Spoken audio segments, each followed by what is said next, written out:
Hello, my name is Tyler. I am an appraiser and art historian.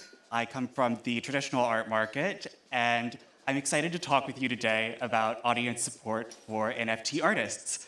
And as any good historian would do, I'd like to start by talking about a futurist theater work called LUCE from 1919. It was created by Francesco Canguillo, who was a futurist poet and created performances that were interactive. The work was a kind of call and response, where the audience would call out and technology would respond. This is kind of how it would work. So let's say that you go to the theater, you're meeting your friends, and you're talking about how great everything is after COVID being done. You say, oh, thank goodness you were able to escape your work. And then you start to go into your theater, you sit down, and the lights start to dim. You hear the normal theater sounds: paper rustling, people talking, chattering, coughing. And out of the distance, someone cries out, "Luce!" And on the other side of the theater, someone says, "Luce!" And then the audience decides to participate, all joining in together in a crescendo of "Luce, Luce, Luce!" And the electric light shines on the stage. Now, NFTs are very different from the electric light, but this kind of futurist theater gives us a good standard for understanding how technology affects audiences and how audiences have the opportunity to affect technology. It's a kind of activated response. And not only that, but audience members have to choose individually when they will begin to contribute. And there is this kind of flatness to Luce, an ability to understand it not only as an artwork when the light is illuminated, but everything that comes before it. In the same way, NFTs offer a kind of activated response. In a 2018 article from Circa magazine by Rachel O'Dwyer, she points out that she actually catalogs a 2018 Ethereal Summit here in New York. One of the things that she mentions is how CryptoKitties were sold.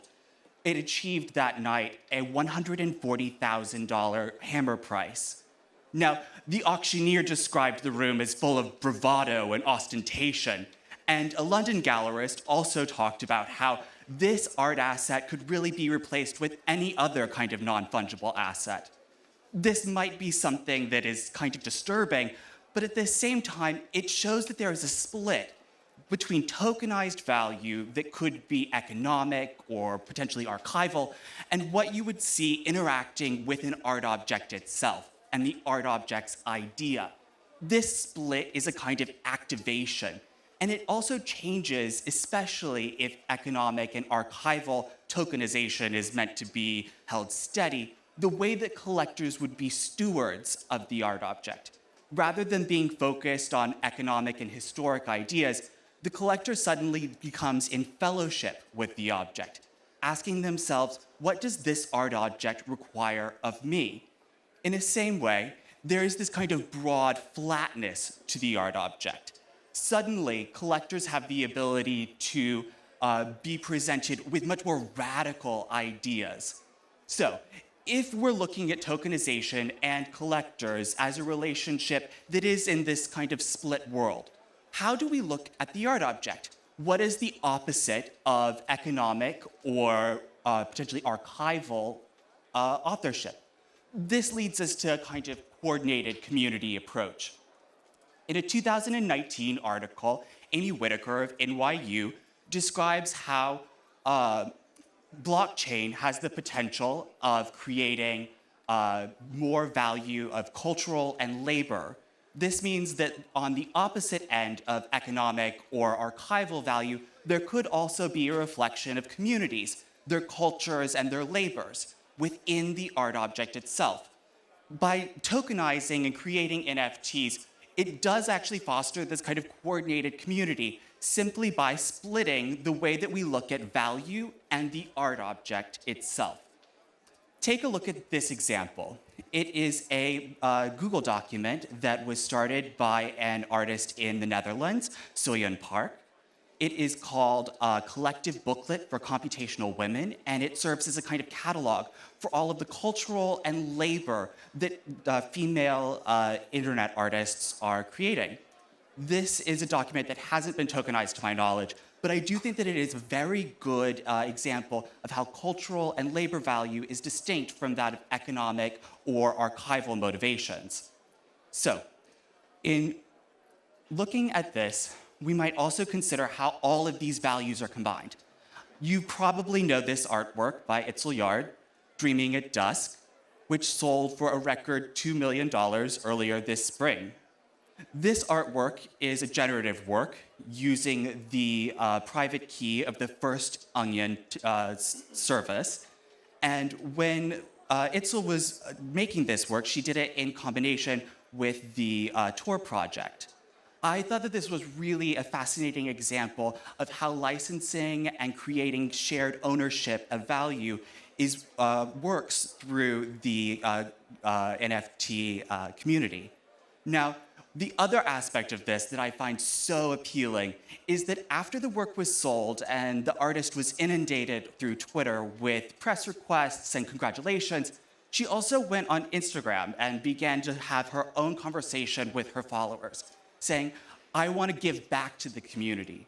It's this kind of fellowship that is unique to the NFT space, and it really is because there is a genuine appreciation of the kind of cultural and labor values that are separate and distinct from what you might ordinarily consider issues of stewardship within the traditional fine art market. So, when we're looking at how an appraiser, someone like me, would use all of these standards, we might consider fair market value.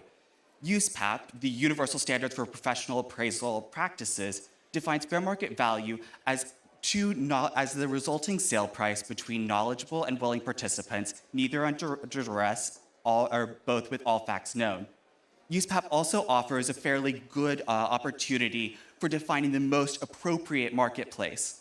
It's through these standards and a couple of others that you might be able to contextualize these art objects a little bit more when coming up with what their value looks like. And also, there's other opportunities within the NFT space to create these audience appraisal standards.